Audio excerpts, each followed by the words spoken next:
Hi, everybody. Nice to see you all here. My name is Stephen Fraley. I'm the editor of Dear Dave magazine, and it's also my great pleasure to be the chair of the photo program here at SVA. Let me make a few introductions first. Laura Larson is There's more. That was good. Laura Larson is represented by Linen Weinberg Gallery in New York, and she has published projects in Cabinet, Open City, the Literary Review, and Documents. Her work is in the collection of the Metropolitan Museum of Art here in New York, the Deutsche Bank, and the Museum of Fine Arts in Houston. And her work has also been reviewed in Art Forum, the New York Times, and the New Yorker. Lyle Rexer is the author of several books about photography, including Photography's Antiquarian Avant-Garde and The Edge of Vision, The Rise of Abstraction in Photography, which was published by Aperture magazine in 2009. In addition to book projects, he has published many catalog essays and contributes to the New York Times, Art in America, Modern Painters, Aperture, Dear Dave, Metropolis, and Parquet, and he is a regular columnist for Photograph magazine. Lyle was educated at Columbia University and attended Oxford University as a Rhodes Scholar. He teaches at the School of Visual Arts. Mark Alice Durant. Mark's essays have appeared in numerous journals such as Art in America, Aperture, Dear Dave, and After Image, and in catalogs and monographs regarding the work of Vic Muniz, Jimmy Durham, Marco Breuer, Richard Lerod, Robert Heineken, and McDermott and McGuff. He has a distinguished teaching career and is a professor in the Department of Visual Arts at the University of Maryland and visiting faculty at the ICP. In 2011, he founded the website stlucy.com. So we're gathered here this evening on a very cold New York night, anticipating the snow tomorrow, to celebrate the publication of Mark's 27 Contexts, an anecdotal history of photography, and Laura's Hidden Mother, and the thrilling launch of St. Lucie Books. Yes. There will be a signing in the lobby directly afterwards, and I hope you all will stay. Thank you for coming.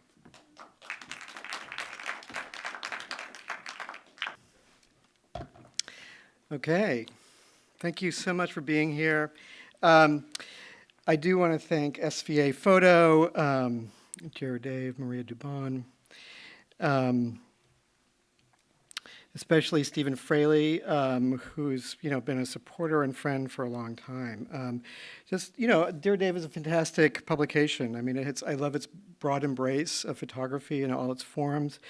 And I have to say that I think without some of the opportunities I've had in writing things for Dear Dave, I'm not sure 27 Contexts would have happened. I wrote an essay called Trickle-Down Counterculture for Dear Dave a number of years ago, and I proposed it to Steve, and he said, sure. And it was very eccentric, essay about being a teenager and discovering photography, and I think that was the beginning, because when I wrote that, another friend of mine read it and said, you've been waiting all your life, you've been working on that piece all your life, or something like that. And I suddenly thought that maybe there's a book there. So thank you again for the opportunities. So I'm going to read a couple of, so 27 Contexts is kind of an odd kind of book in that it's sort of weaves memoir, photographic history, some theory, and my own images and other people's images. So it was difficult to place with other publishers, shall we say, and which sort of was one of the reasons why St. Lucie Books exists now. But I just wanted to say it sort of traces my sort of interest and my involvement in photography in these various chapters. Like this chapter is about my father's photographs from Korea, which I was obsessed with as a child. This is a story about my experiences in Central America and the great friendship and hospitality that I received from Paola Ferrario, who's in the audience today. And so she's in this story. And I live in Baltimore, which is a great place and conflicted place, but really amazing place. And I'm interested in like the idea of Baltimore in the popular imagination. So, John Waters versus The Wire. So I'm going to read for you an excerpt from this essay, Falling in Love with Koudelka, and then read a full essay called An Image for Larry Sultan. And I chose these two because one is, they're both about being young and about studying photography, and I thought it was an appropriate sort of topic for SVA. So again, I'm just going to read a sort of excerpt from this essay. Well, let me start with this image here. Sorry. Several nights a week, I worked in a bar in Harvard Square around the corner from Café Algiers, a Middle Eastern restaurant run by a hostile, diminutive Palestinian who gave me the evil eye every time I stopped in for hummus and mint tea. I endured his silent intimidation because every woman who worked there was charming and beautiful. I had a crush on them all, and one in particular, Allison, who always rushed past my table without a glance. After several weeks of smiling in her general direction in a way that I hoped was not too creepy, she and I finally exchanged a few words. Lucky for me, she was interested in photography, and I asked her if she wanted to go see the Joseph Koudelka exhibition that had just opened at the Carpenter Center for the Arts at Harvard. Later that week, after coffee at Café Pamplona, we walked up the street and ascended the concrete ramp to Le Corbusier's building, the only design he realized in North America. My first hint at Allison's instinctual creativity was that while I wore the expected punk rock pins on my lapel, she adorned her torn gray t-shirt with a twig of thorns and a black and white snapshot of a girl running through the grass. Born in 1938, Joseph Koudelka is a Czech photographer whose black and white photographs swirl with visceral graininess. Trained as an aeronautical engineer, he worked with theater companies as a photographer, and his early images appear like discarded visions of Samuel Beckett, evocative and malformed.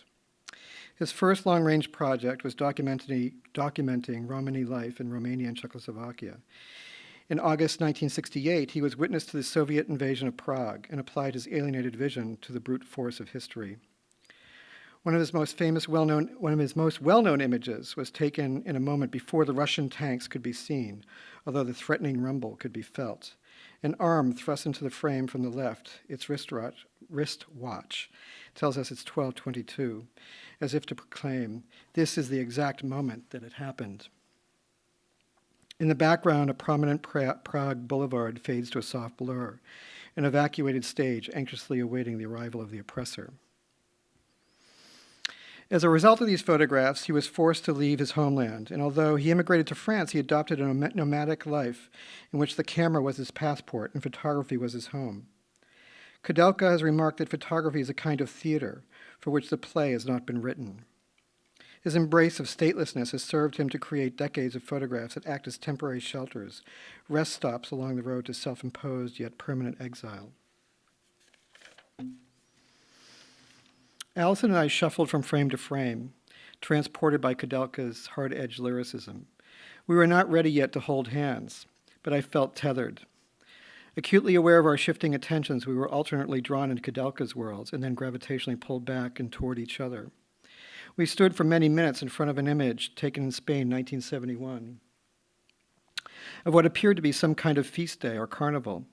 Several men in dark suits are standing in the play of highlights and long shadows of late afternoon. One man has just released a firework toward the sky, his left hand gesturing in the canonical ray of light catching in the smoky trail. It is a holy image, secular and sacred. Its effect seemed to extend into the gallery, suffusing us with an aura of possibilities, a bubble of elevated tenderness.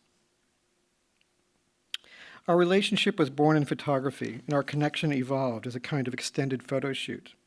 Suspended between childhood and adulthood, not yet caught in the sticky concerns of career and family, we were actors in our own play, testing identities as if trying on itchy sweaters in a secondhand store.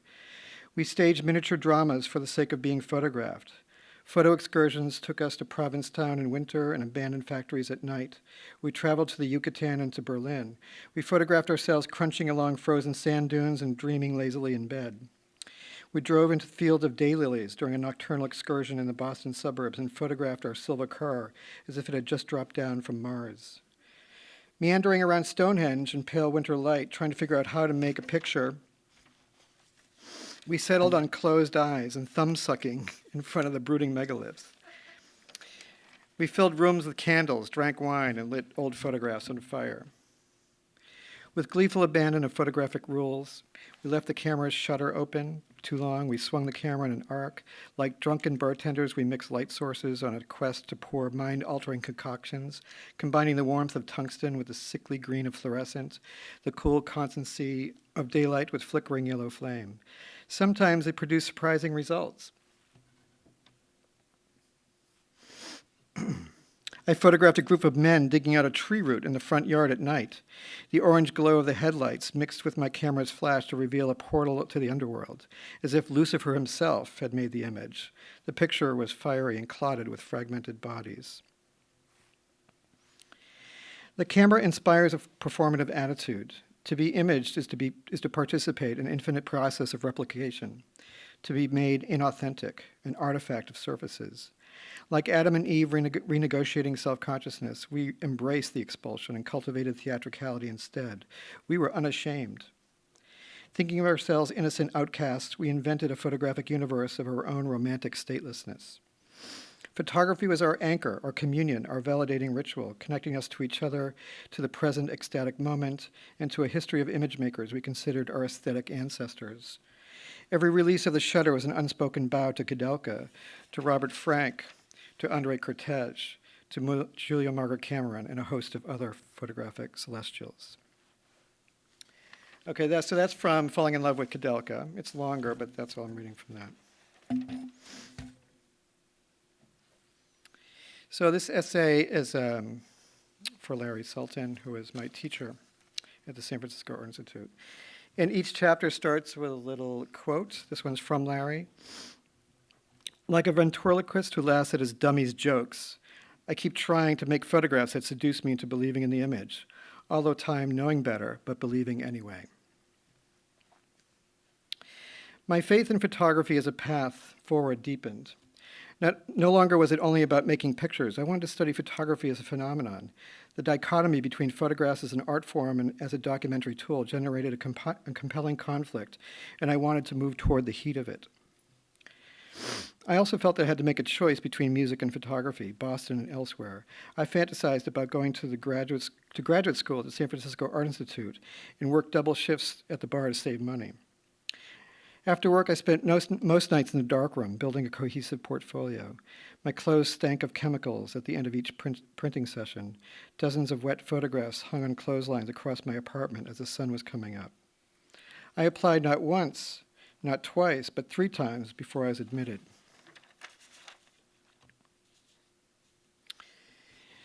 In early 1983, I received the good news that I was finally accepted to the MFA program starting in the fall. In August, my mom hosted a going-away barbecue in her backyard. I invited everyone I ever knew.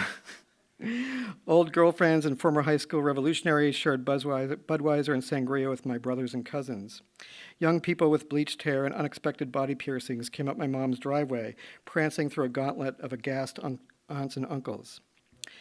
My mom loved the eclectic gathering, and so did Sister Frances, my great aunt, who was a Catholic nun.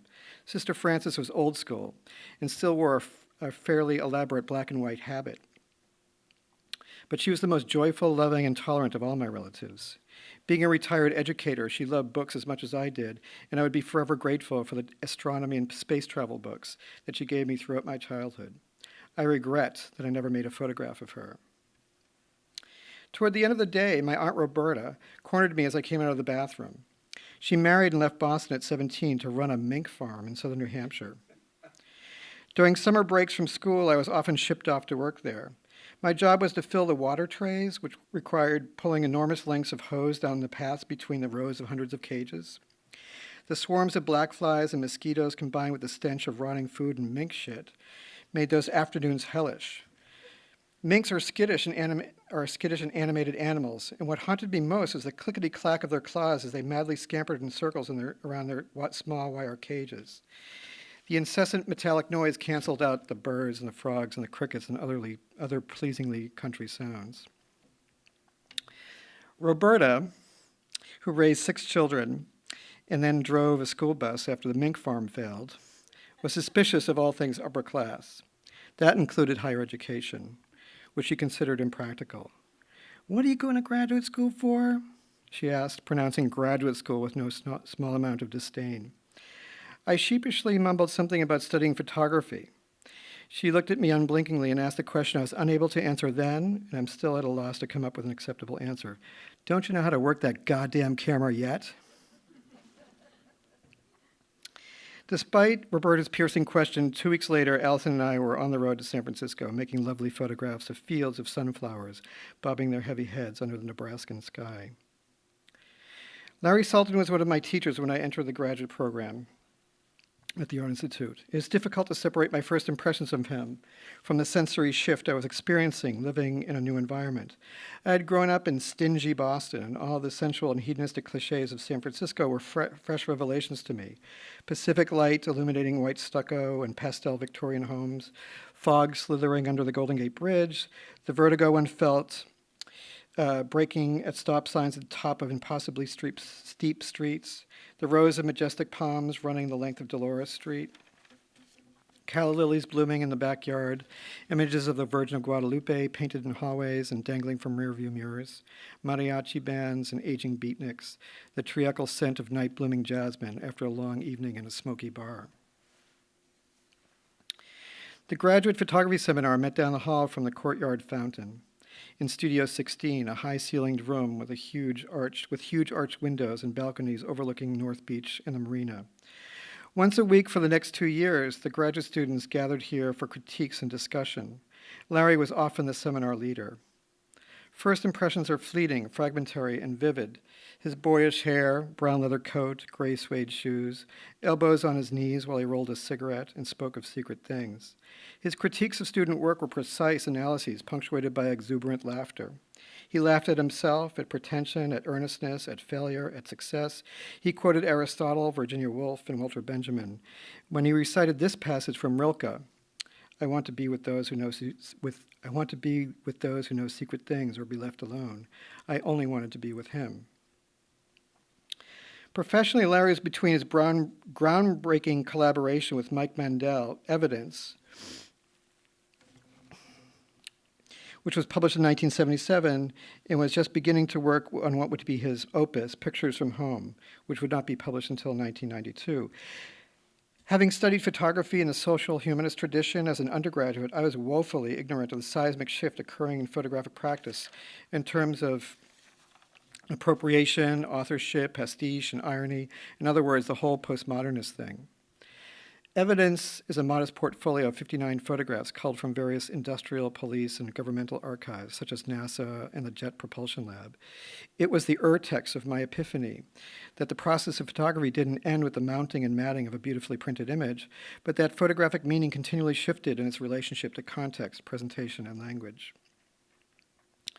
Turning Evidence's pages, we encounter images such as what appears to be an astronaut doing push-ups on a carpeted floor, an image of a hand holding a wooden ruler up to a damaged white wall. A pencil-drawn arrow points to nothing. And an image of a group of hard-hatted men wading into a flood of foam. The unanswerable questions pile up. What could these pictures possibly mean? Each one is a random enigma, as if taken by an indecisive alien anthropologist who couldn't commit to any specific inscrutable human activity. Originally, these photographs were not meant to be art. They were illustrative and evidential, but lifted from their original context, the images became strangely mute, defiantly uncommunicative, and radically autonomous. Fixed as they appear to be, photographs are unstable and contingent on context to fulfill their utility. The simple act of prying them from their context creates surrealist puzzles. They point, as all photographs do, but we cannot understand what they are pointing at. Larry joked that now he had been labeled a postmodernist. He wasn't sure he could create emotional and sensual pictures for fear of being self-indulgent. Although he laughed about it, the dilemma was real. He demanded rigor from his work, but did not want to exclude beauty. He had been photographing swimmers underwater and was deeply ambivalent about the results. He brought a box of prints to class and spread them across several tables. I thought they were lovely, Pale arms reached toward the surfaces, headless torsos glided through various shades of blue, the water between bodies a kind of liquid confirmation of our connectedness. These underwater pictures made me yearn for freedom. I ached to float there among them, as if I could escape the stubborn weight of my own history. I'm not sure that Larry ever exhibited these photographs, but I believe that the lessons he learned from making them helped him achieve the acute elegance of pictures from home. For over a decade, he photographed his parents in their suburban Los Angeles home. He photographed his father practicing his golf swing in the living room and sitting on his bed in his business suit like an actor forever waiting for his cue. He photographed his mother partially obscured by a window screen, proffering a monstrous uncooked turkey with big dabs of butter stuck to the pale skin. In one of his more well-known photographs from this series, his mother, dressed casually but elegantly, stares back at the camera as she leans against an avocado green wall.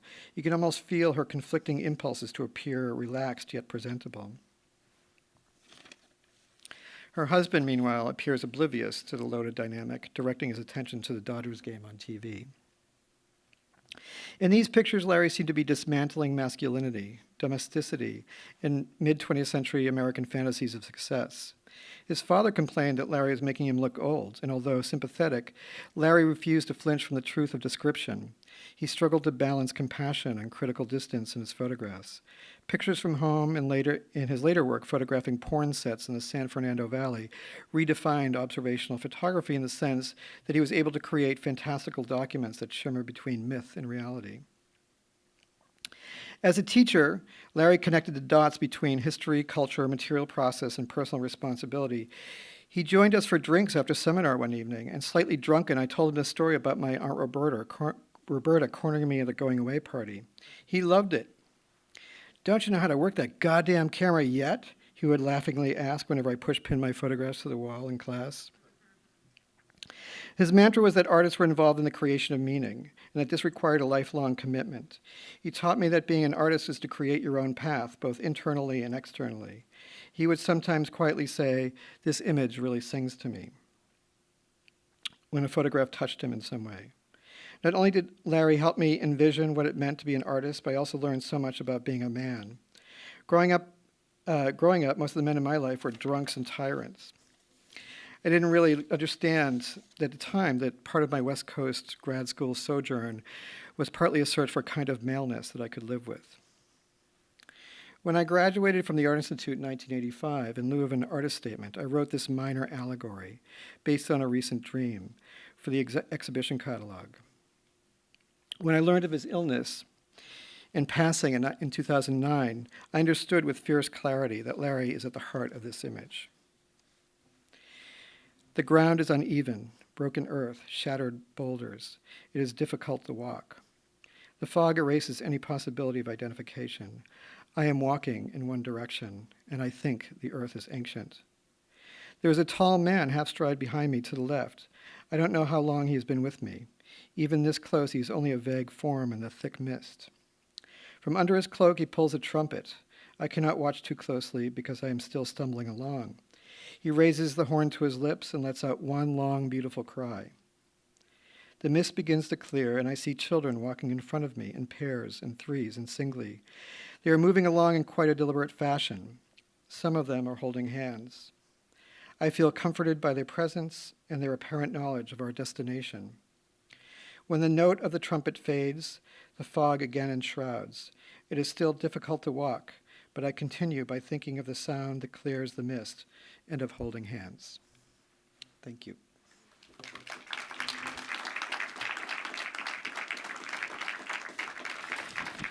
So I just want to bring up Laura, who's been just an incredible gift to my life. So welcome, Laura Larson.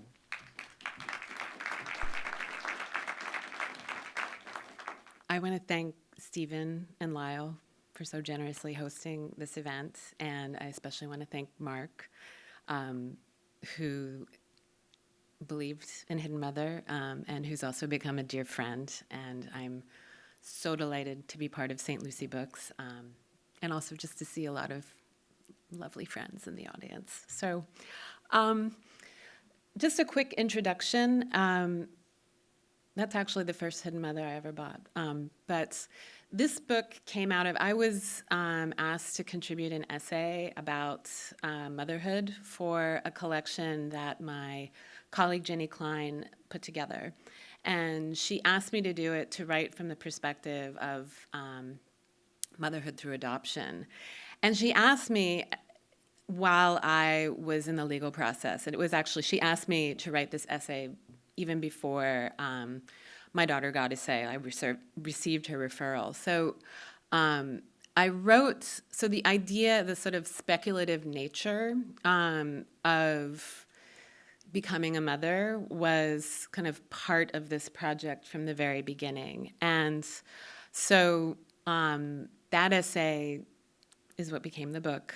While I was in the process of writing the book, I realized there hadn't been an exhibition of this material. So while I was writing the book, I also organized an exhibition of this material that sort of traveled for a couple of years.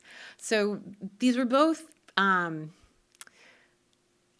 never written a book and I'd never curated an exhibition. And they were both very much a way in which, in the sort of early years of being a mother and a single mother, I was kind of able to work and be an artist, and really quite literally snatching, 5 or 10 minutes, just to write. And, all of those little pieces finally came together as a book. So the book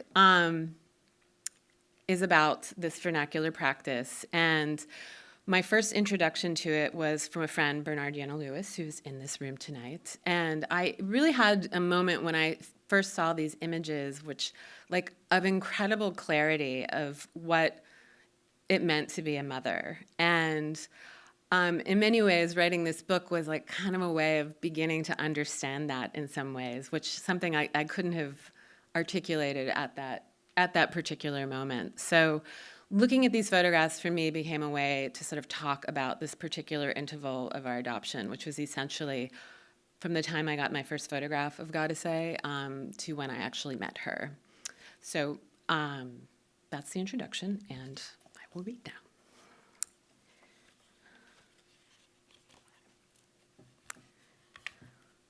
I'm going to take off my glasses.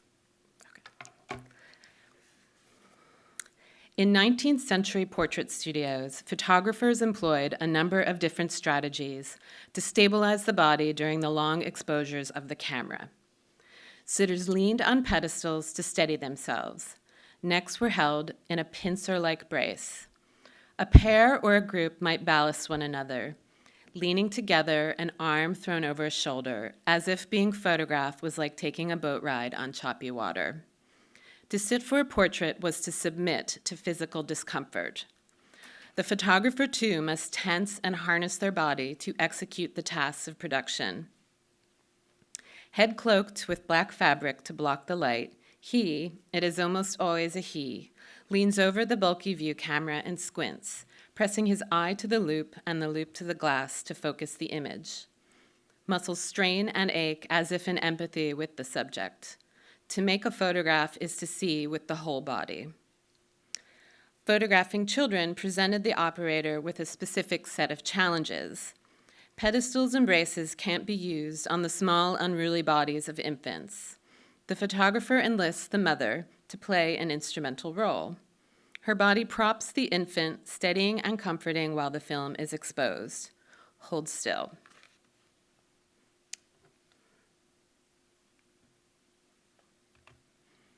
The hidden mother appears in many forms, playing a structural but visually peripheral role in these portraits. Often she is swathed in fabric, her concealed lap acting as a pedestal for her infant. Her form becomes indistinguishable from the appointment of the scene. She is armature, background. These images remind me of dressing up as a ghost when I was a kid, throwing a sheet over my head and running around, arms outstretched, moaning. Sometimes the mother inhabits the margins of the frame, the fact of her body several feet away, providing enough reassurance to allow the child to sit quietly. Her arm reaches into the frame, or her body can be seen crouching behind a chair or pram. She whispers to her child, "Mama's here."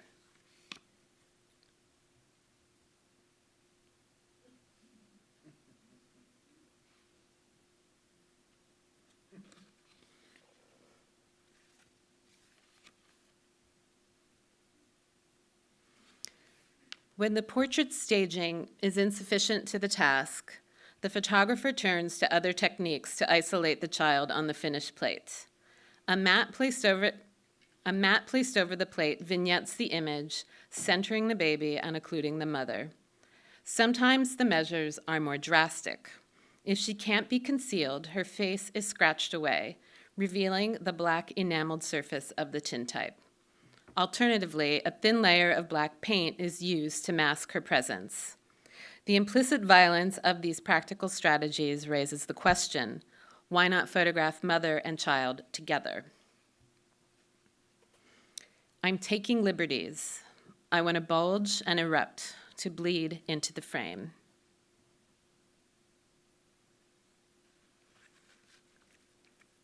It's a lot of Post-its.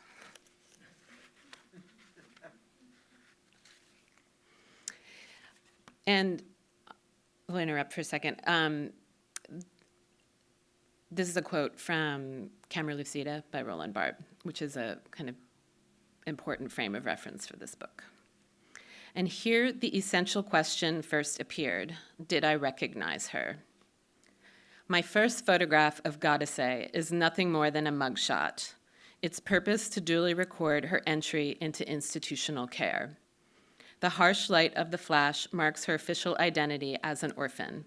Certain facts stated. She doesn't look into the camera. Under my gaze, the photograph shrugs off these moorings. I think I detect a little smile on her stunned face. It's the only picture I have, and I'm greedy for more. She is touched by light. She is luminous.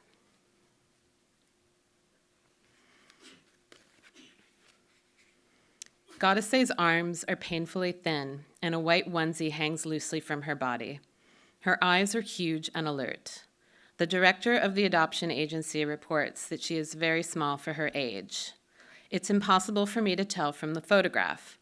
The lessons I have taught my students about context and meaning loom up.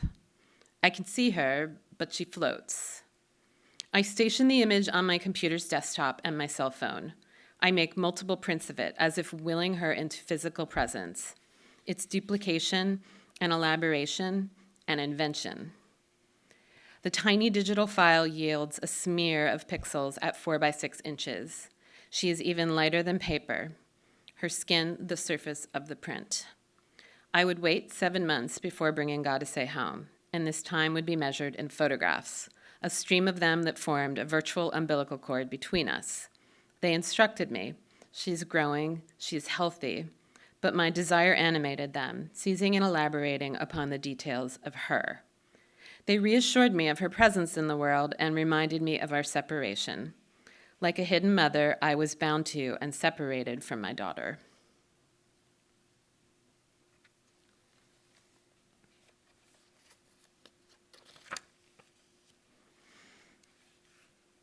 I try writing to her, a short note every day, every few days, to bring her closer. I write that I love her, and I can hardly wait to bring her home. After several notes, my disposition toward her becomes confused. I address her as the child I will bring home, then as an adult, a young woman I've raised. She keeps appearing to me as a teenager. In this rehearsal of attachment, I'm already anticipating other future stages of separation. Her body moves away from mine. Will she return?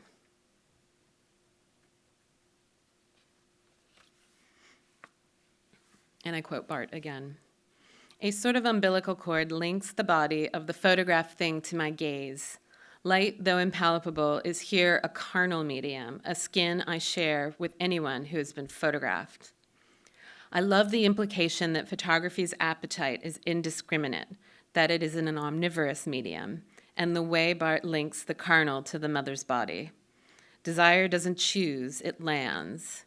And although he writes these passages in mourning, I recognize my own longings in them, dispersed and reconfigured. Goddessay's body tugs at mine through this phantom cord. I have no use for the metaphor of gestation with its orderly rationing of time. It can't account for the currents of my weight that pitch me back and forth. I have no memories yet the photographs make me feel as if I do, and they wobble under the weight of my fantasies. Other women, other mothers, possess intimate knowledge of my daughter. Early portrait studios, equipped with skylights, depended on sunny skies to bathe sitters in light, a flood required to coax an image from recalcitrant emulsions. I imagine the day Goddessay was born, the sun warming her skin, its rays eventually finding mine, our skies touching.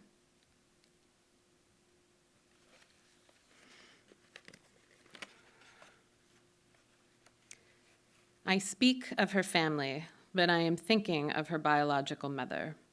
The detachment of this term troubles me. Its clinical accuracy exacts another disavowal. I want to give her a name that doesn't reduce her to her reproductive function.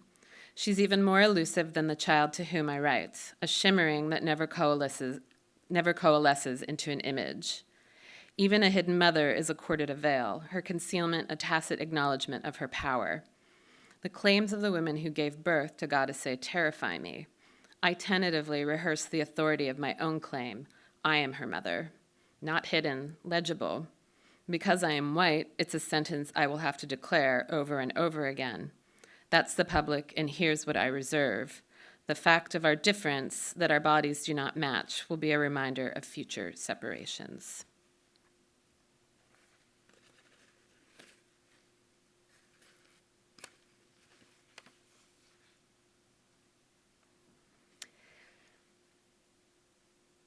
In August, I should explain something very quickly. So during this interval of 7 months, the families that would travel to Addis Ababa, where my daughter was, they would take photographs of the other children at the transition house. And so I really lived for these photographs. So there was about a 2-month interval between when I got that first photograph that I described and when I got the second set of photographs. So in August, I received this report with photographs from a mother who's recently returned from Addis Ababa. Goddessay, oh my word, what a sweetheart. She kept doing the funniest scrunchy smile. I was cracking up. When I was going through pics, my sister saw her and said, her mom is just going to fall in love with her. I can guarantee that. She's stunning. The images show her plump and boisterous, flirting with the woman who's taking her picture. I can see her new baby teeth through her big smile. She's got a little pot belly and her arms are filling out.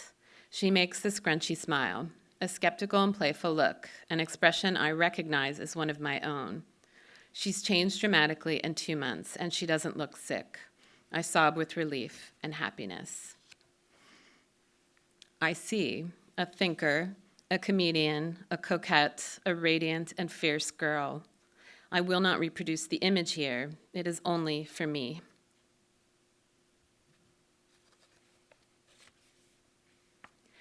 Dismantle birth and make something new. In its beginnings, love is an act of invention, a leap bridging the distance between two people. Adoption reinscribes the notion of kin because it takes that distance as a given, a space filled with potential because it has been traversed. Every mother meets her child for the first time. We will see and hold one another and part and stare. Our differences aren't a fault line, but a seam slowly stitched together. My impulse to intellectualize to distance skirts the heat of my longing. If I claim ours as a story of invention, I cast Goddessay as Athena, emerging fully rendered from my head, a triumph of mind over body. Who am I kidding here? I fantasize her body in my arms and feel her frame press into me. I can't breathe. Racking sobs, mucus caught in my throat. No blood, no viscera. My body cleaved all the same. It took an axe to free Athena from Zeus's skull, her birth rendered an act of violent creation. But it was her hidden mother, Metis, who forged her helmet and shield.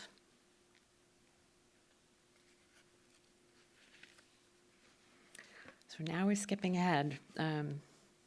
This passage I'm going to read is when I brought Goddessay back to the hotel in Addis. So, her hair has been gathered into puffs, and she's nibbling on a teething biscuit. I photograph her with the nanny. I want to document this woman, one of many. Sorry, I had a little. I want to document this woman, one of many, who have also loved her. The camera makes her shy, and she cuddles into her nanny's arms. Then I take her into my arms and awkwardly struggle to get her into the baby carrier. We walk from the room, through the courtyard, and out the door into the street. I'm nervous. I've been briefed that Ethiopians are sensitive on the subject of Western adoption, and the agency advises families to not appear in public with their children. I've been assured that the short walk back to Ritmo is safe. Her crying stops the moment we leave the compound. She looks at everything. The details swell and rush. A woman selling potatoes piled in a mound on a blanket spread on the dirt road. School children in their rumpled uniforms orbiting and brushing by, pretending not to look. A man begging. He draws close, letting his hand hover inches above her head, nodding, conferring a blessing. More children, their aggression unfiltered, asking for candy and money. We arrive at the gates of Ritmo and greet the security guard, Salam, a passage completed. I take her into my room to change her clothes, as if dressing her in the clothes I've brought will ease the transition. I discover the beauty mark on her chest. The first night, she wakes at 3 o'clock, and I take her out of her crib. She climbs on top of my body and falls back asleep. I am astonished by the blind force of her need. I can't move her without her sobbing. Her fingers reach for me. They have a life of their own, and there's no gentleness in her touches. She twists the skin on my neck and kneads my breasts. Her fingers claw at my lips and reach into my mouth, scraping my palate. I keep waking, panicked, convinced that I'm suffocating. Skin to skin. Call me mama. Goddessay is not shy in front of the camera anymore, but its slow shutter can't keep up with her velocity. I struggle to reconcile the demands of mothering her with my impulse to document. I stand apart, considering the light, sweet-talking my subject, and framing the scene. The distance between us shrinks and swells. I have very few pictures of us together, except for the portraits we make with my laptop. In her early days home, this was the only way I could photograph her, us, with the screen acting as a mirror. Sitting in my lap, she would stare in wonder at our faces, then turn toward me. My arms around her, the moment of perfect quietness. Someday I will tell Goddessay this secret. When we first met, I hesitated to pick her up, pausing at the threshold when we became real. I was ready to emerge, to become her mother, and I was terrified. That moment contained many endings and forecast the looping of our future. Maybe she would be happier here. Our life together is filled with joy, but the little losses prick and wound every day. When I leave her at school, when she runs toward her friends, when she strays just out of my sight, when I watch her sleep, when I forget about her, and when I remember again. I dread the prospect of letting Goddessay go into the world, but she's already there. Thank you.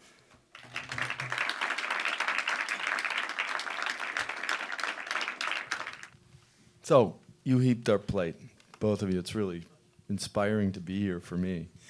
I just want to say a couple of things initially, and then I have some questions for both of you.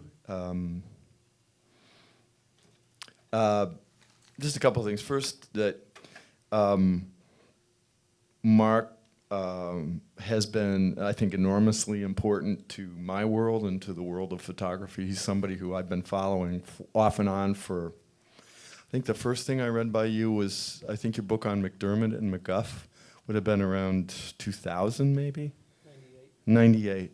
And that was enormously important to me because it helped set me on a path to write about old process photography and to write about photography more broadly and to think about the possibilities of integrating the past and the present in contemporary artistic practice. It turns out that that Laura was also important in a similar way for me, much later. And when she did her first essay in Cabinet on hidden mothers, that's when she really came to my attention. I knew some of the people who were influential for her, but not her work directly.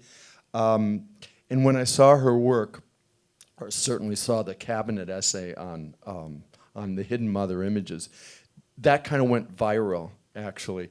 Since I'd been thinking about old process photography, I'd been thinking a lot about a kind of central problem, which is kind of what's the next step?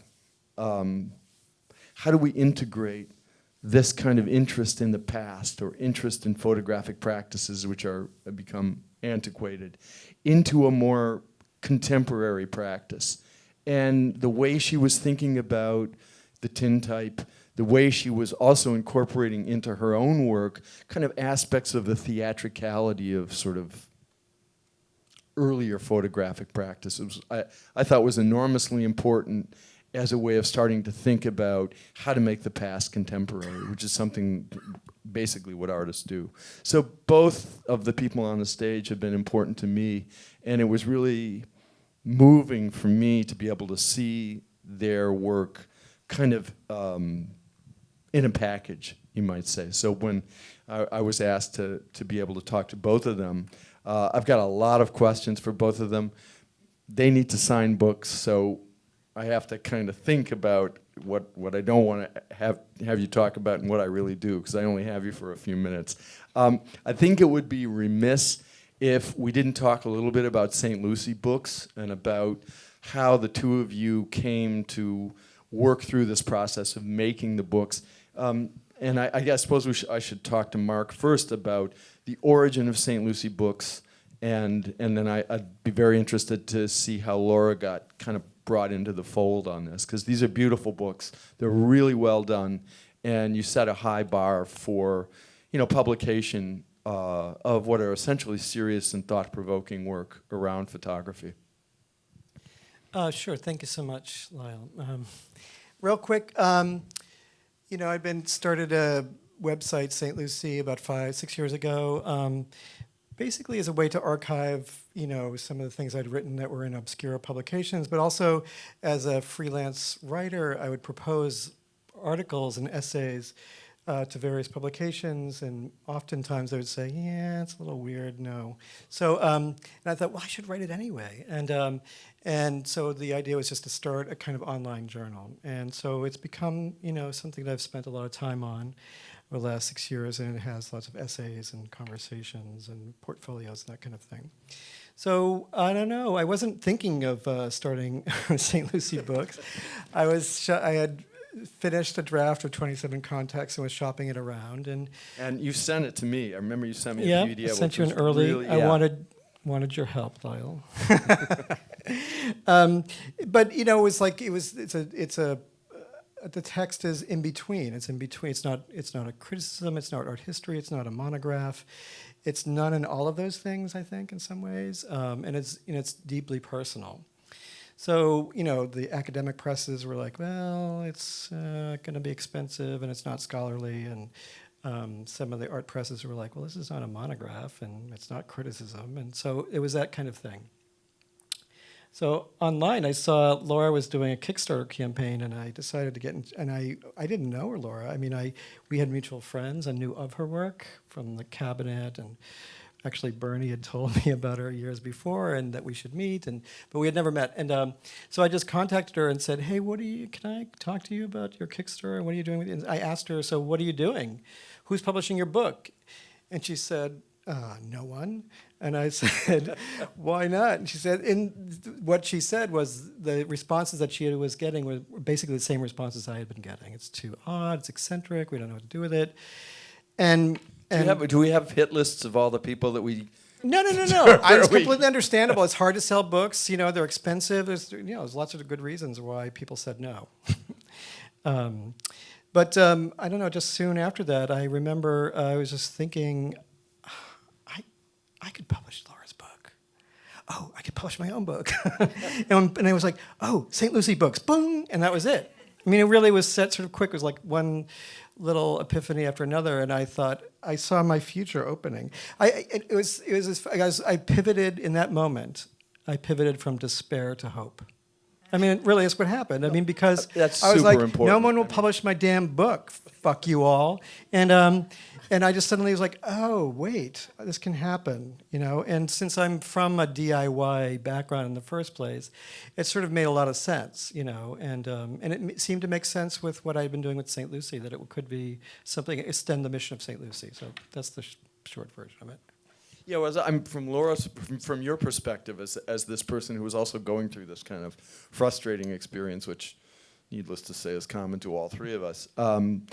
Your contact with, did you know Mark's work? Did you know St. Lucie? Because you mentioned, you know, that you knew, I mean, you had connect, yet you had been thinking about him, certainly maybe as a writer and Yeah, well, I knew St. Lucie very well. I used it quite frequently with my teaching, and you know, one of the things I valued about it was it wasn't the writing, you know, it reflected a kind of sensibility that I thought was, you know, kind of necessary, right? Like the sort of the ways in which, you know, sort of autobiography played a role in criticism, and you know, he just has a great sensibility, and I liked that it wasn't sort of ruled by, well, certainly not ruled by the market, but it's just kind of, it goes where it goes, and so I direct my students to it because of its sensibility and because its lack of orthodoxy. So, and I had invited Mark to do a Skype interview with my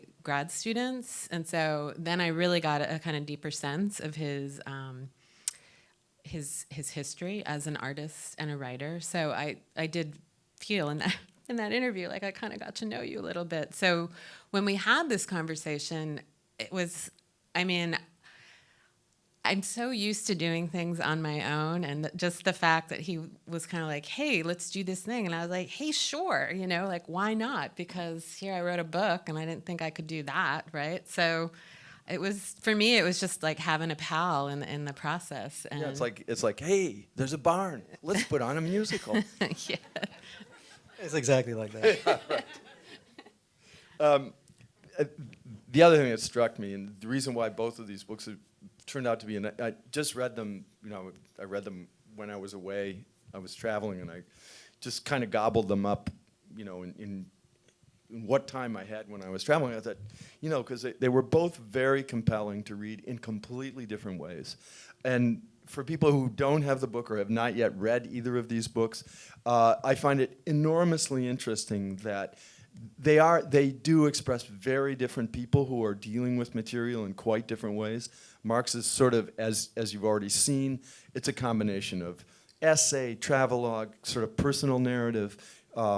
Laura's is something that's also unclassifiable. It kind of goes between an essay on historical process and thinking through those kinds of issues, and this incredibly intense kind of emotional period in her life where she is, in a sense, being introduced to motherhood or introducing herself to another human being at this level. So there's a lot of stuff going on. What I was struck by, both as a writer and as somebody who thinks a lot about the issues that you both are involved in, is this problem of a search for a form.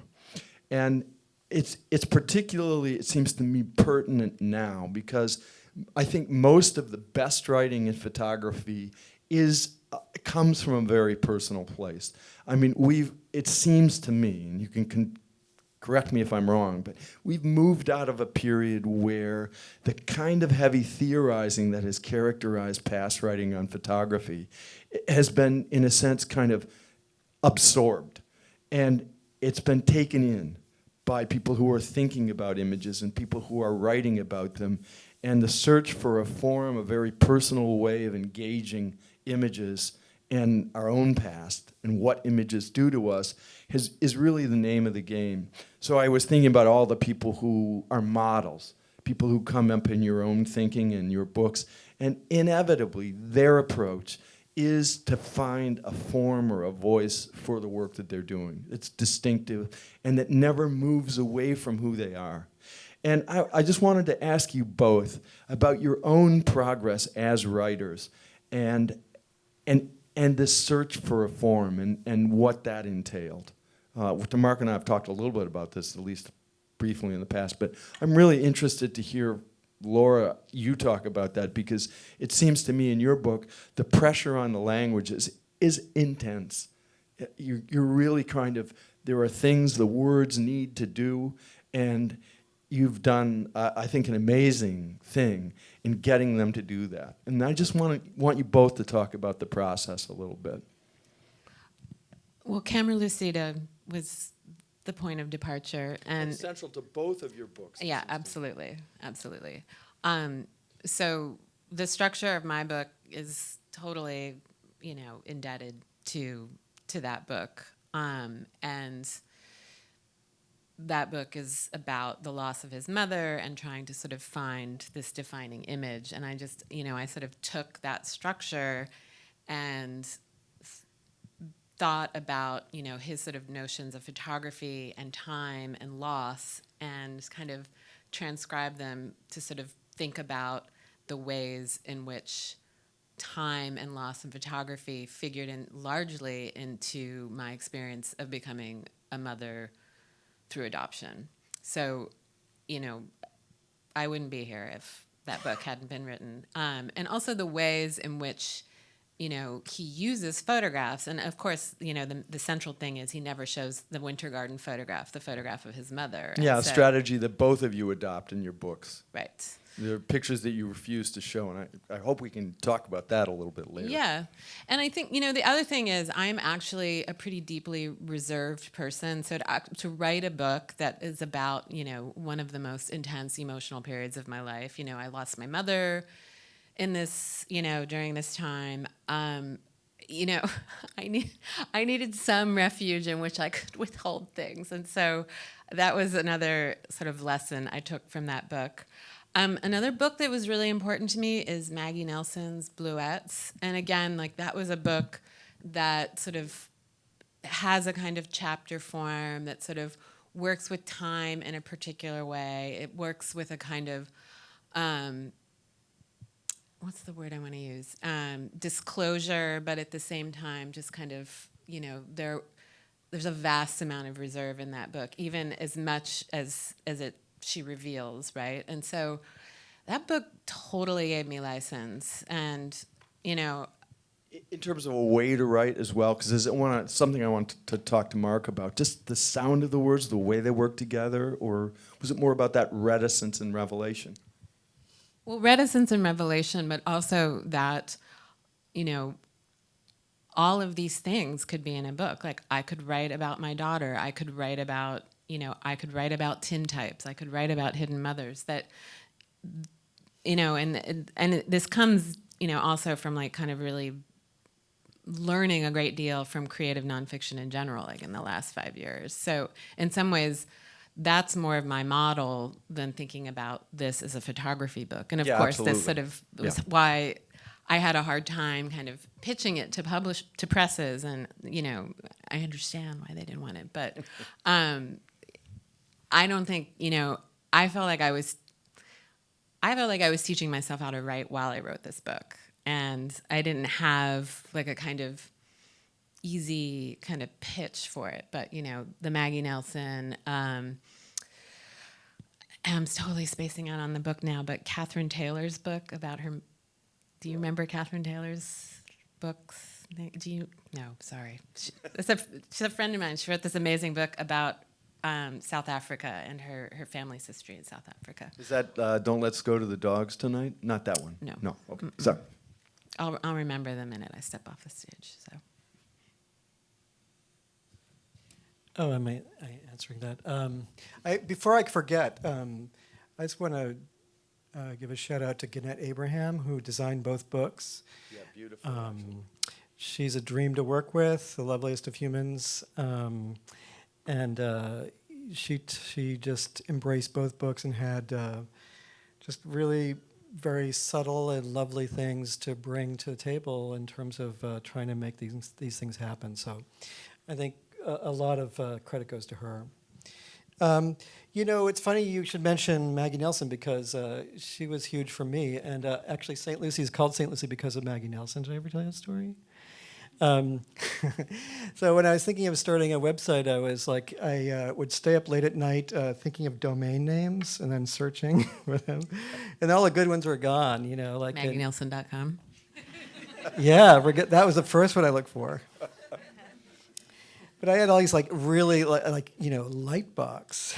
I know that Stephen will laugh at me because I was like had the most obvious names for like a photo website. I was like, well, Lightbox is taken. How about Caja de Luz? That's also taken. But so I came up with really bad ones like Luminous Flux, and I would stay up late till I think that's a antacid thing, right? It's for like and I bought like 20 domain names of the worst possible names for a website. And I was reading Blewitz at the time, and there's this, there's this one section. She starts talking about Saint Lucy, and I was like, Saint Lucy, the patron saint of sight, blindness. Lucy, Lux, Light, Camera Lucida. It's all starts to fit in, and it just goes like St. Lucy, that's it. And the thing about Maggie's work, is that it's personal, it's tough, it's rigorous, and it's episodic.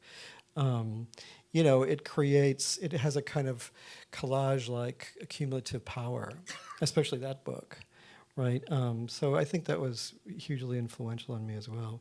But of course, the thing about Camera Lucida, and the reason, as a teacher of photography, Camera Lucida or Susan Sontag's essays on photography, even though in some ways they can be a little dated or whatever, they're still vital for the reason that for their humanity, and for their openness and therefore accessibility, and for their willingness to go to places that maybe are unpopular, or I just found, and so as somebody who's interested in demystifying obscure, aspects of art and art making, in my teaching, the accessibility is super important to me, and so that's just been a goal of mine always. And to be honest, I've been influenced by other writers, Flusser, whomever. But sometimes I'm like, I have to really dig at that stuff to kind of get little nuggets, and I often feel very dumb, when I'm reading some of that material. And I certainly don't want to have any of my readers feel dumb, I just accessibility is very important. I'm still thinking about my Aunt Roberta, actually. I'm like, if Roberta can read it, then I feel like I've succeeded. Well, it raises a kind of a related issue here, and that is one of the things that we've seen from the excerpts both of you have read. And I have a whole bunch marked in my copies, but I'm not going to inflict that because you've already, as I said, heaped our plate. Was this negotiation that both of you have to work between what are essentially very kind of fundamental and abstract concepts or ideas, and that thing that's absolutely personal and very particular to you, and working out a language for that. Laura, you said you were learning how to write almost as you did the book. And that kind of pressure comes through loud and clear. I sense something very similar in Mark's book as well, that you're working out sort of how you're going to tell this story, which is actually a fairly long one, and obviously very complicated. It involves your family, it involves your past, it involves your ideas, and especially the chapter on Larry Sultan. You're constantly negotiating between the abstract and the theoretical and this thing that's more accessible and personal. And I don't know what else to say about that except that, how did you both become writers? You're photographers, you're visual artists. How did that happen? I was an English major. The last refuge of the scoundrel. And all about that. So technically I knew how to write already.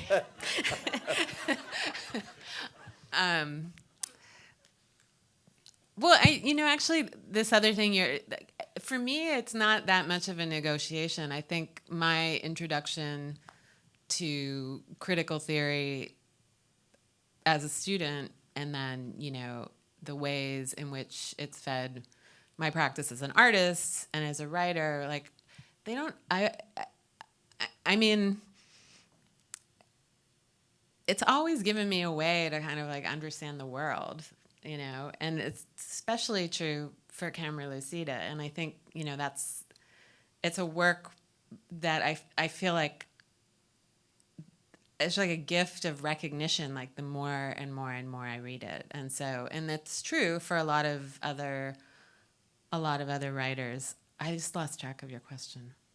Oh, so how did I? Oh, I mean, what you've told me is that there is no separation among the various Yeah. aspects of what you do. But I think like the writing, I mean, I always wrote about my work, and it was sort of part of my process for making photographs and making videos. And like on some level, I became a parent, I was a single mother by choice.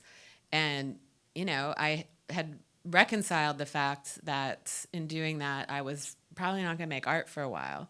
But, and I still have this problem, I got, of course, once it was happening, like I was like, oh, like a loss to not be making work. And that's talking about it and doing it are two different things. Right. And that's why I started writing. And it really was like a kind of lifeline to making things, which, it took me a really long time to write that book. So, yeah. I guess I've always felt like a writer to some extent. I mean, reading was my first sort of escape and passion. And I think when I was 11 or 12, I started writing, stories in the style of the things that I was reading, like mystery stories and science fiction stories, that kind of thing. So you can do it, right? With my little Bic pen and my, loose leaf blue-lined paper. I remember asking my mom if there was a really emphatic scene when the characters in my story encountered a skeleton sitting on the on the sofa. Wait, how old I was were you? 11. Yeah. And it was like a very dramatic moment. And I remember, because I was going to Catholic school, and I asked, and I was an altar boy too. And so I asked my mom if I could use the word "damn" in my story because I wanted it to be a very emphatic moment. And I asked her permission. She said yes. But I guess, I'm just, I've just wanted to do things that I wanted to do. I wanted to participate. I wanted to be part of the conversation. So, writing, or then, playing music, and then photography, but writing was always there, So I loved writing when I was in school, and when I was in graduate school and after graduate school, I was continuing to write for little publications, writing reviews and that sort of thing, little essays. And then in 1999, 2000, I felt I had this, I guess, minor epiphany where I felt like I didn't have any images left in me, to make pictures. And so I just stopped. And I have no regrets about that. I feel like I'm an artist to my bones, but I just started to concentrate on writing. And I was starting this major project on Maya Deren at the time, and doing research and trying to write a book about her. I tried twice. They were both terrible. But nevertheless, I think I got better in that process, right? And things that came about, like Jimmy Durham and the McDermott-McGough project.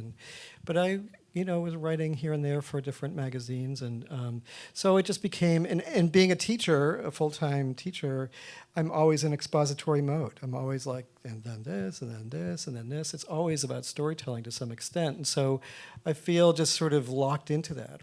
And so my writing became more and more like that as well. Since we're on the subject, I don't know how to put this gently. It depends on how honest we want to be with each other. There are a couple of things that struck me as enormously, I don't know what the right word is, not problematic exactly, but that are mysterious to me about both of your books. And it's not that I was looking for hidden things or I was looking for missing things, but but there were intimations, let's put it that way, that started to come to me through the books. And maybe I can start with Mark first. And I think I mentioned this to you maybe over the phone, or when I saw you or over the phone. And it has to do with a kind of ruefulness or a reflective character about the book that, well, you'll have to read it, go through it, see how it feels to you, feel how it sounds and feels on your skin. But there's a lot of reflecting in your book about the person that you were. And that person is an artist, person who makes images. And it's written, this book is written from the perspective of a person who clearly doesn't make those images anymore. And it gives the book a cast, a feeling. I wonder if you talk a little bit more about that. I mean, there's wonderful stuff, descriptions of your, the work that you made, and some of it's kind of silly, or some of it is what it is. Some of it's wonderful. You include some pictures, kind of like you're tantalizing us. You're saying, I made this. This was who I am. Not too clear whether you think the work's any good or not. Not too clear whether that's even important. Not too clear how much you want to tell us about that. But I was constantly drawn in and then pushed away because of the way you were writing. I wonder if that was a strategy of yours. Was it conscious, or just I want to get inside your head and see how you deal with that long history that you've given us in this rich book? I don't know. I have to think while I'm talking, which is always probably a bad idea. But, I'm skeptical of myself primarily. And, I was trying to tell a story. It is episodic. I didn't start out with this idea, I'm going to tell us, there's going to be this sort of meta-narrative over the, it is sort of episodic and fragmentary. But it's always involved with this idea of trying to be in the world and be an artist and be part of culture and trying to find a voice. There's circumstances that sort of, shape that. The family I grew up in, the place I grew up in, the time I grew up in, and then my attempts to sort of find a voice in the art world, and there were other personal things that were going on. I don't know, not to be honest, like alcohol abuse, for instance, which colored big sections of my life, in terms of my obsessions and my, I would call at this point, self-indulgence. It's not to dismiss everything that I made. In fact, some things I made during those periods are interesting to me, but I'm not that person, and I feel like in some ways they were colored or weakened or in some ways compromised by some of the personal things that were going on. And I wanted to be honest about that without being completely self-indulgent, right? But also talk about, like how trying to be an artist and trying to make images is part and parcel of a life. It's not this separate activity, at least not for me, that my economic and my emotional and my psychological states are affect the kinds of things I'm making, the things I'm drawn to, my limitations and my obsessions. Yeah, and I felt that. I mean, one feels it, and I don't know if Laura felt it as well. There's a lot more for me to say about that, just because in my own search for a form, I'm thinking about how personal I can afford to be. In Laura's case, and again, I don't know how much I can do this without prying. Both of you have a strategy where there are pictures that you don't show us. There's 10 pages in your book where there are no pictures. They are described but not shown. There's a particular picture that Mark talks about that is not shown, and it's a picture of Beatrice, I think. Okay? And you're very explicit about telling us in this kind of Roland Barthes kind of way, I can't show you that picture because it wouldn't mean anything to you. Well, I mean, it is a nod to Barth for sure. But what I say, I'm talking about my wife Bia, and I say that I'm not satisfied with a single image I've ever taken of her because her light is not transferable. Yes. I got a lot of points for that one. But it was true. I mean, I think it's true. You know, I don't. It's just has to do with love, and and like, can an image be what you want it to be? You know, in that case. Yeah. Yeah, so, I mean, I wonder, Laura, if you, and again, we need to sign books and do all that, but if you'd be willing to talk a little bit about, I know it's strange, but talk about your own reticence in this process. You've set some boundaries for us. There are people missing in the book that I wanted to know more about. And how did you negotiate that? What were you thinking? What are you like as a person in terms of like how much you're willing to express of yourself? What are the limits, the boundaries that you were kind of negotiating? Well, so one of the things that I think both of our books have in common, and I think why I was drawn to work with Mark, is I don't even know if anyone's ever written about this, but it's to be a good writer, you have to be a good reader. And I think to be a good photographer, you have to sort of know how to look at images and like really deeply engage. And so like the way for me to do that is to write about these images. So, and again, and when I talk about like teaching myself how to write, and that's something I do all the time with teaching, but to sort of turn that towards the kinds of, the images of my family, and in particular, Right. images of my daughter who I hadn't met yet, and there were photographs taken by other people who I didn't know. For me, it was a way to kind of, I don't know, it was like a way to practice something that I was teaching, and it was also a way to kind of get at this way that I was becoming attached to her, right? Absolutely. And there are many sort of intense, complicated ethical issues around international adoption. And ultimately, the ultimate boundary for me was, this is a book about this particular interval of my life.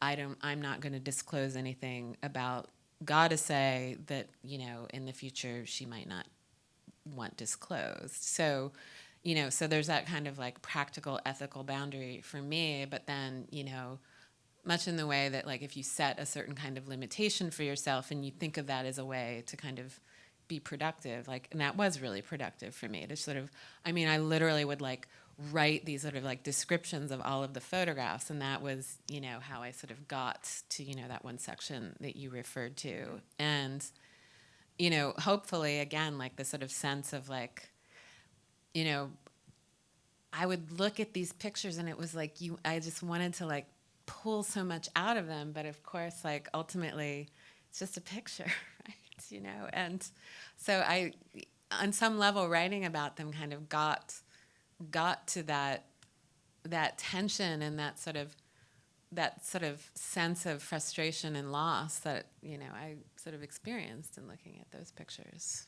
So Yeah, and maybe that's in a way, it's a good conclusion for me because, you both referenced Roland Barthes, and of course, in Mark's book, a lot of other writers as well. Like you say, people who are somewhat, in some cases, very theoretical, in other cases, very novelistic.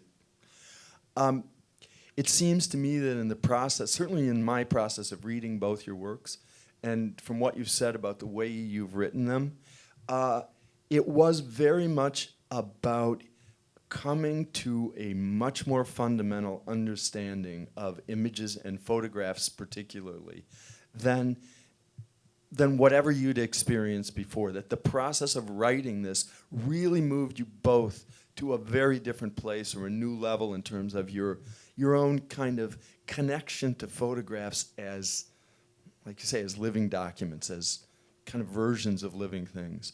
And maybe if we could just kind of conclude with your own sense about photography now, or photographs now, after this process that you've foolishly put yourselves through? Or maybe there's nothing to say about that. I'll just say that, I don't know if I can answer that question, except to say that as somebody who, loves photography, loves books, loves teaching, and I've always wanted to be part of the conversation, whatever form whatever level. To me, when I look at these two books, I just think they belong. They belong to the literature of photography, and in our own ways, I feel like we've contributed to the field in a way that I hope is inspiring, accessible, and gives other people permission to write their stories and to involve, because as I think I suggested in my reading about Larry, it's like the photograph doesn't end once you take the picture. That's really in some ways just the beginning. I mean, we can animate photographs, bring them back to life. We can resuscitate them. They could be long lost images in some dusty drawer someplace, and then we can bring them back to life. And that relationship, where if you animate an image, the image animates you in return, that reciprocity is essential. I mean, it's like fundamental to how I operate in the world and how I interact with art and literature and human beings, So a conversation, between you and I, or Laura and I, or any of the many lovely people in this room, is one of the great pleasures in life, is like just, animating each other through just like, what do you think of that? And I think of this, and that back and forth. And I feel like that art does that, or can do that, has the potential to do that. And what I wanted for my book, and I think Laura's book does this as well, which is just to take something that is deeply felt and carefully considered and a beautiful object, and goes into the world and hopefully contributes to and empowers, I hate that word, but inspires other people to kind of take it on, but also to grow the literature in a way that brings it to maybe carves out some other territory. I never would compare myself to Barth or Sontag or any of these greats, right?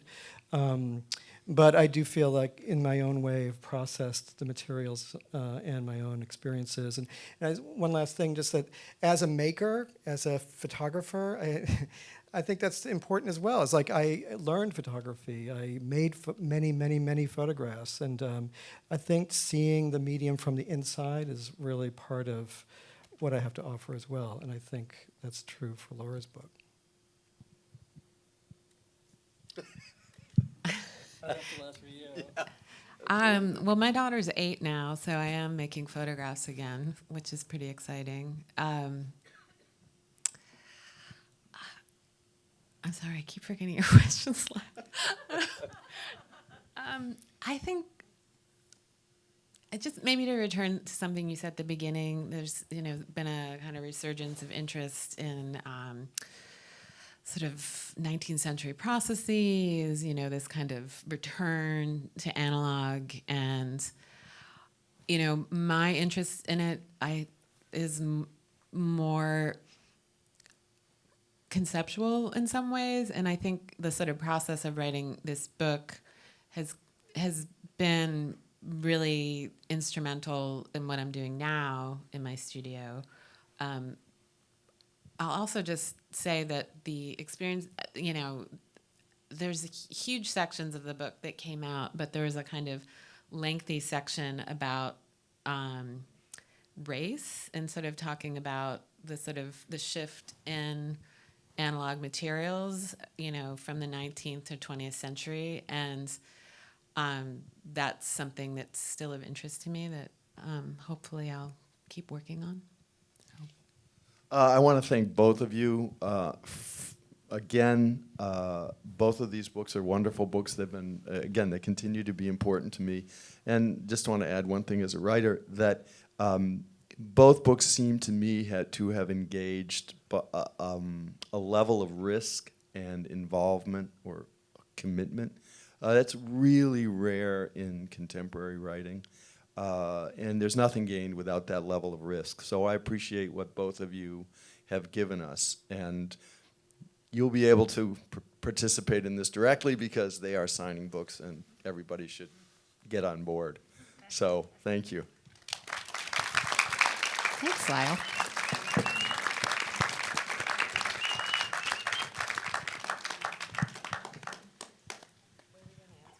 Are we going to do Q&A? I mean, I don't know, just for a couple of minutes? I mean, I'm sorry to keep you, just go if you need to go.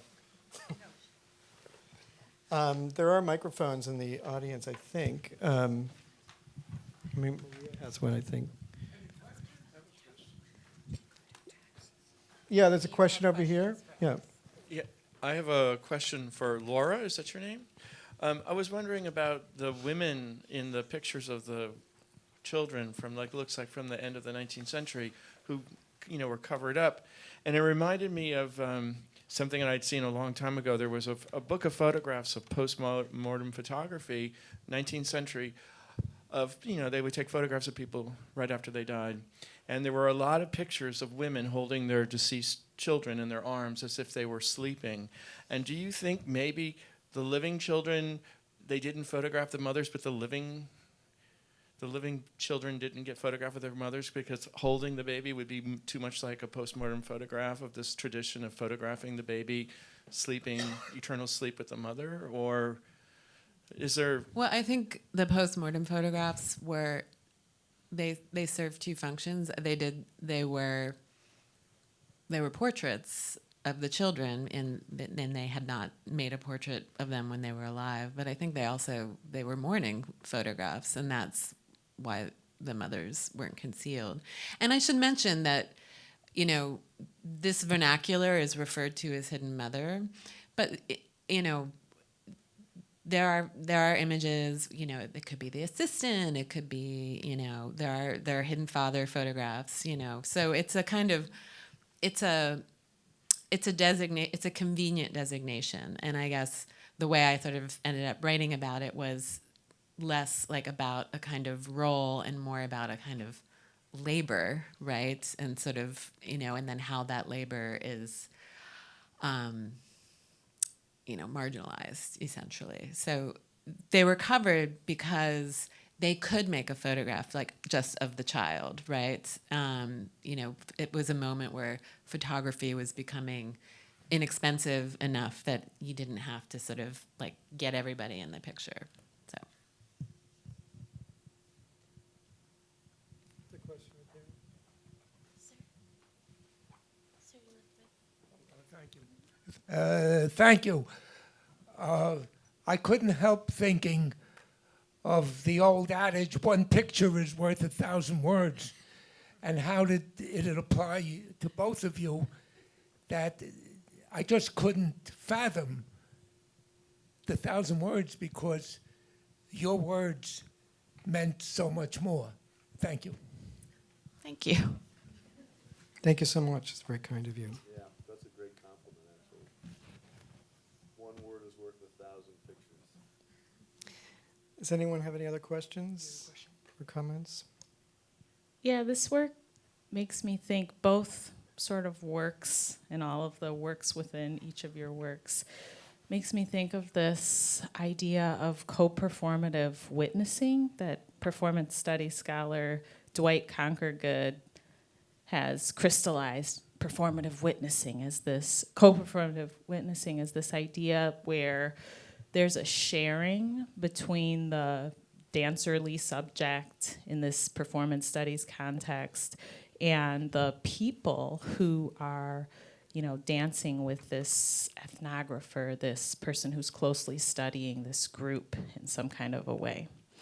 So I think in a lot of ways, okay, so zooming back from performance studies, like sort of to this exact, you know, frame in which we're in photography. So I think that there's a lot of destabilization of this sort of hierarchy of subject and, you know, the gaze upon the subject. And it seems that you guys are doing a co-performative witnessing in different ways with your works. and kind of shaking up this hierarchy in that way. What do you think of that?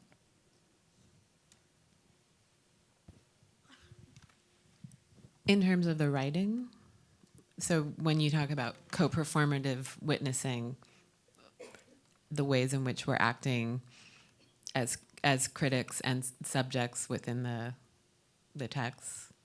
Yeah, and also how you're sort of breaking apart the idea of, you know, the mother being sort of, you know, this objectified kind of thing, this sort of like limited figure. You're taking that apart in a lot of different ways, I think. Um, And it's sort of a metaphor for the way that we can destabilize all kinds of things in this way. Well, it's interesting because she actually isn't objectified because there's so much work being done to remove her from the image. But of course, you know, she is a symptom. She's there. She's there. Well, I mean, she's like objectified into nothingness. Like she's made invisible for me, But she's not. That's the thing. And that's still there. she is still there. She is not going anywhere. Like all mothers. We don't go anywhere. That's kind of the whole point, you know?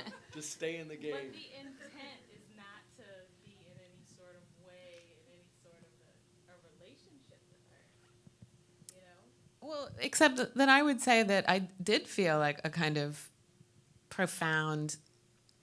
I mean, identification isn't the right word, but it like there was a kind of recognition, right? And a kind of recognition of like what it means to sort of be present and then to kind of be like this. And this is partly because I am someone's daughter and because I had read enough parenting books at the time to know that I had to kind of like back off sometimes, Mom, right? And so, but I mean, I think the sort of bigger issue rather than parenting manuals is more like it was speculative, right? Like it was all speculative, and and I'm sure this is there are aspects of this if you become a parent, if you're pregnant and you give birth to your child, but there was this level of speculation which sort of introduced,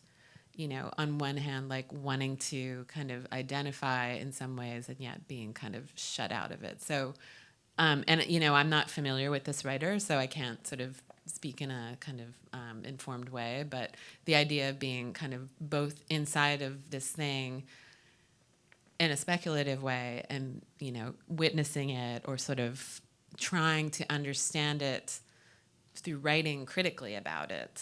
Yes, so there was a kind of split there. And it's sort of why it made sense to write this book, in a way that, I'm not a scholar, right? I was not going to write like a sort of scholarly, authoritative text about hidden mother photographs. I'm a competent enough writer to write about them critically, but ultimately I was more interested in sort of turning it around and sort of seeing all these different kinds of facets of it. So. I guess it's like the removing of the distance from the image is what I'm trying to say. Mm-hmm. Co-performative witnessing is a way, from the performance frame, but maybe it's not quite clear how I describe it. No, I think I kind of got there. Oh, yeah. Any other questions? There's one right here, Paula.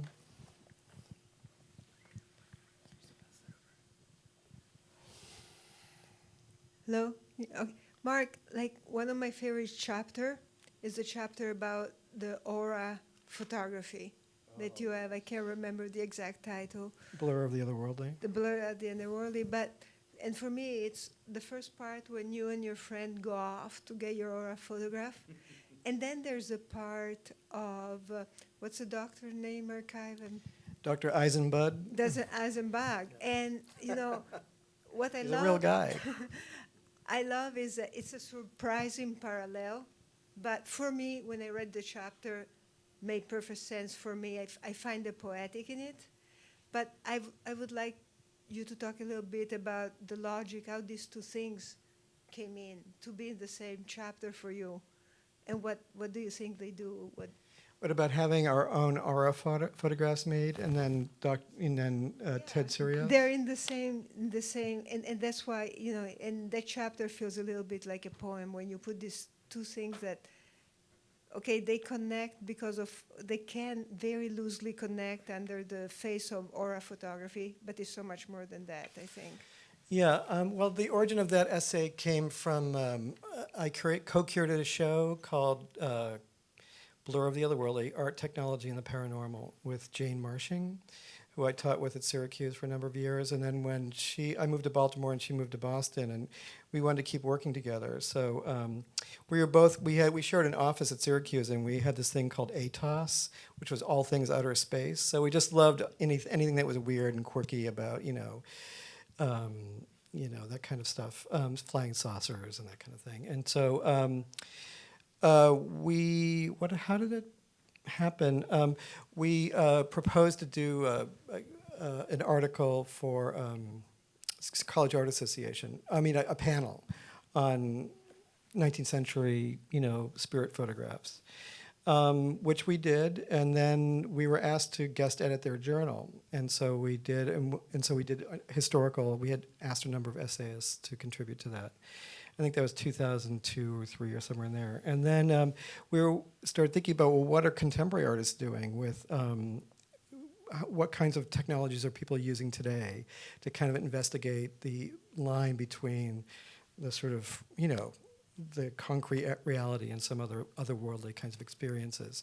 So we started looking into that, and that was sort of the genesis of that project. And in our sort of research, we decided to have our aura photographs made at this kind of New Age expo. But it mirrors the whole 19th century tradition of using this new technology at the time of photography to try to capture things that aren't there, to use the evidentiary power of photography to prove that there are these spirits, there are these presences, and that photography as a medium, think about the term medium, could, kind of act as a kind of conduit between these worlds. So when I was doing that, I had just moved to Baltimore, and I realized that when I was at the university, in the University of Maryland, in their archives, they had this Ted Sirios archive. Ted Sirios was this, as described at the time, an unemployed alcoholic bellhop from Chicago who could project images from his mind onto Polaroid film, and they were called Thoggraphs. So he was, I guess he had some kind of minor celebrity, the interest in the paranormal ebbs and flows over time, and during the 60s, because of mind expansion and TM and like bending forks. Exactly, Uri Geller and all that stuff. So there was this psychiatrist, I'm telling too much, I'm sorry. There's this psychiatrist in Boulder, Colorado named Jule Eisenbud, and he had an interest in the paranormal. And so he took Ted under his wing and basically for 15 years did a series of tests under strict circumstances to make sure there's no tomfoolery, and with panels of experts. And while, they fed Ted, basically bottles of Budweiser, and he got progressively drunk and strip his shirt off, and he would act as this kind of urban primitive, and then he would project his images from his mind onto the Polaroid, but they always used a camera, right? And as if, I don't know why they needed a camera, but apparently to focus his, but they did anyways. It's a very interesting story, and I'm interested in, people ask me, well, is it real? And did he really have those? I don't care at all. I don't know. I doubt it.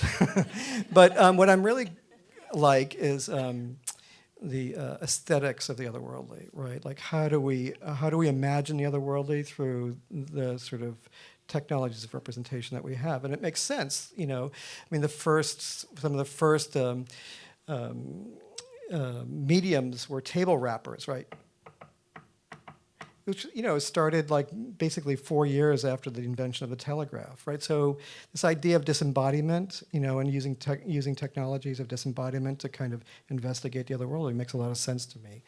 And so those stories came together, Jane and I were thinking about this show and what we're going to do, and we went and had our aura photographs made. At the same time, I discovered the Ted Sirius archive. And so it's sort of kind of great that those things, came together. And then lastly about that, it's just, I'm sorry, I'm talking too long, but what I am interested in the aesthetics of the otherworldly, but I'm really interested in the politics of power between Eisenbud and Ted Sirius, because Ted Sirius was like the urban primitive. He was like his outsider artist. Yeah, and he was treated like he was infantilized by Jewel Eisenbud, who just saw him as this kind of like vulgarian, right? But he had certain talents, right? And so it fit into a certain kind of politics of class and education, and I thought that was really fascinating. Yeah, long-standing artistic myth as well. It's basically a modernist approach to sort of the primitive. I just want to say that Lyle's book on outsider art, How to Look at Outsider Art, I mean, that's a book that many people don't mention when they introduce him. It's fantastic. It's just a really wonderful book. Can I make a quick comment about that? Maybe I was mind melding with that chapter today. I saw Personal Shopper, the new Olivier Assayas film. It's all about Victor Hugo's exile in Jersey. He's really into telepathy and all that. And Make a lot of drawings. it's a fantastic film. And I've yet to, speaking about reimagining new technologies, I've never seen a film that deals with texting and Skyping in a way that conjures ghosts and things like that. It's a ghost story, essentially. So anyway, I was ESPN-ing. Thank you, Mark. Does anyone else? We should wrap it up, I think. Is there anyone else? Okay, go ahead. My question is, regarding the baby pictures, what came to mind is how you obtained them in terms of getting permission and all the legal aspects of personal files.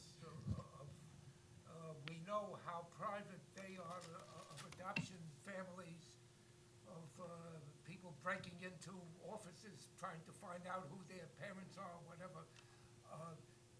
How you obtained those personal pictures. So I had the good fortune of working with two collectors, Lee Marks and John DePrez. They're based in Indiana.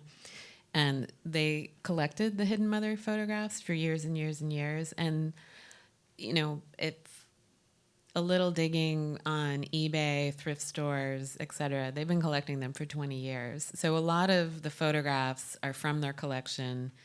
And she opened up her home. She shared everything. She just gave me full permission. So I was very, very, very fortunate to work with her. Some of the photographs are mine, and I acquired them the same way. I have, I've never been able to identify anyone, like based on things that are written on the back, or, sometimes like a cabinet card will have the names of the studios. To be honest, that's not kind of my sort of interest ultimately, but these are all found photographs, if not by me, by Lee and John, and so far I've never sort of encountered anyone who was like, that's my dad. I did have a very strange thing happen where that first image that I showed of the African American boy, which was the first photograph I bought, and I bought it on eBay.